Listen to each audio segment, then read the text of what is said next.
2 Απριλίου. Παγκόσμια ημέρα ενημέρωσης και ευαισθητοποίησης για τον αυτισμό. Στόχος της συγκεκριμένης ημέρας είναι η ενημέρωση και ευαισθητοποίηση του κοινού για την ομαλή ένταξη των αυτιστικών ατόμων στην κοινωνία. Πάμε λοιπόν να δούμε πόσο καλά γνωρίζουμε τον αυτισμό. Τι γνωρίζετε για τον αυτισμό? Νομίζω ότι είναι μια ασθένεια. Αν δεν κάνω λάθος, είναι κληρονομική και κάπως συμπεριφέρει σε περίεργα.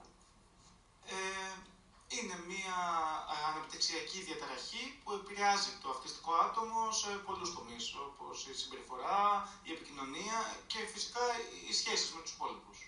Τα άτομα με αυτισμό ξέρω ότι είναι αρκετά εσωστρεφή, αλλά έχουν ένα εξαιρετικό ταλέντο στα καλλιτεχνικά, σε επιστήμες, σε άλλους τομείς.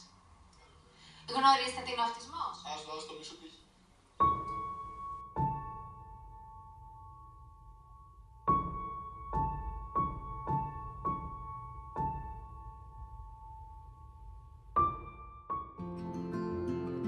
Είμαι ο Γιάννης και έχω μια κόρη, την Αριάδνη, που έχει διαγνωστεί με αυτισμό. Το ήξερες πως ο αυτισμός δεν αφορά μόνο τα αγόρια? Το πρώτο πράγμα που σκέφτηκα μετά τη διάγνωση της Αριάδνης ήταν γιατί στο δικό μου παιδί. Γιατί όχι στο δικό μου παιδί.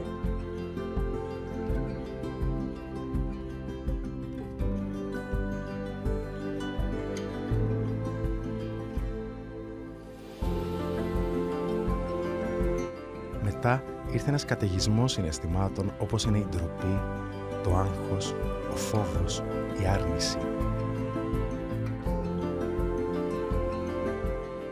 Με πολύ κόπο και την κατάλληλη ενημέρωση έφτασα στο συναίσθημα της αποδοχής. Τότε τα είδα όλα πολύ διαφορετικά.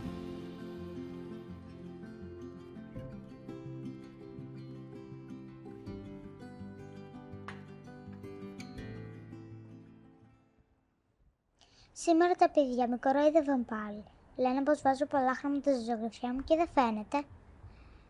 Σε ευχαριστώ που μου το λες. Φάε τα φρούτα σου και έλα να με βρεις μέσα, ναι.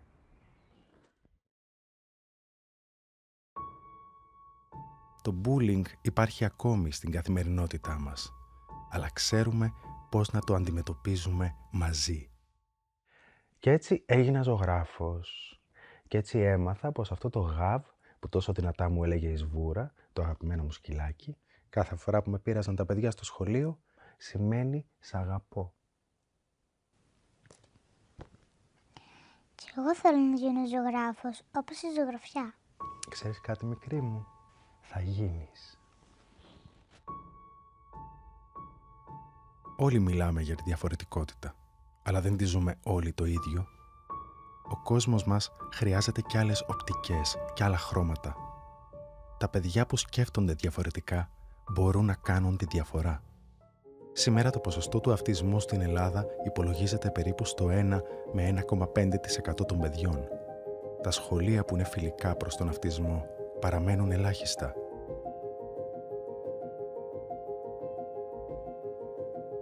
Ελληνική Εταιρεία Προστασίας Αυτιστικών Ατόμων.